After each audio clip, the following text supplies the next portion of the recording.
Hi, Ron Reed here, Comfort Country, Explore the Four. And today we're talking to Evan Morton here at the Tweed Heritage Center. Evan, this place has been here quite a long time, but could you tell us how long it's been here and when you started? Well, this particular part you're in now was built in 2000, 2001. The original building, House and House 1897, we got in November of 1994. Before that, we were in the basement of the municipal building, and we started out in two wee rooms in the old M&R building. Yes, well, so you've been here for quite some time. Yes. Now, it's more than just, it's a heritage center, so it's more than just a museum, really. Right.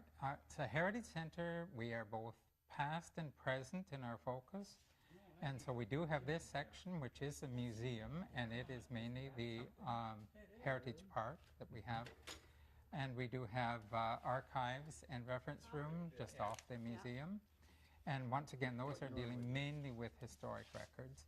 But then in the house part, we have a lot of the present items, craft items, and then in Memorial Hall, we do have the art gallery, which promotes and highlights our local artists. So you highlight a lot of different local history, history from this local area. Very much so. That our collection is not the best example of this or of that, but simply something that relates to a local business, a local family, local church, or something like that. So in this museum part, you have different sections that, like, there's children's toys. Yes. So what is the different sections in the museum? At the far end, we start with the children's gallery. If you're going to attract families, you have to have something for everyone, and so you have to entice the children right at the beginning to become interested, and then you keep their interest throughout the other galleries. Then we have a general store theme. We have a radio gallery, which features a radio that was actually made in Tweed by Stuart Warner.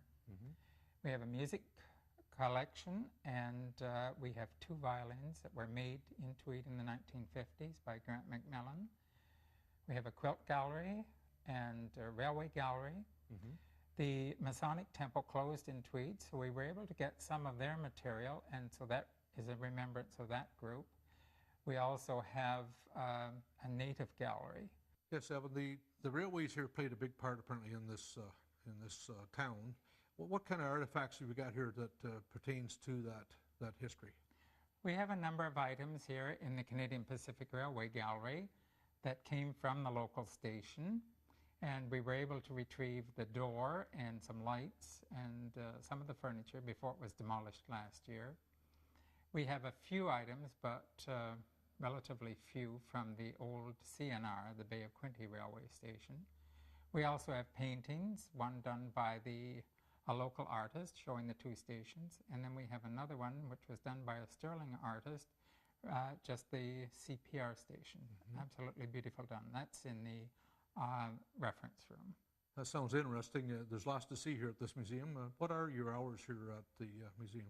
We're open throughout the year, Monday through Saturday, 9 to noon and 1 to 5. And we do, on special occasions with groups, do tours in the evening. I'd like to thank you very much for all the information you give us today, Evan. It was very interesting talking to you. This is Ron Reed reporting from Comfort Country, Explore the Four, at the Tweed Heritage Center in Tweed. See you next time. Explore the Four is brought to you by Comfort Country, featuring the communities of Madoc, Marmora, Tweed, and Sterling. For more information about this edition of Explore the Four, visit online at comfortcountry.ca.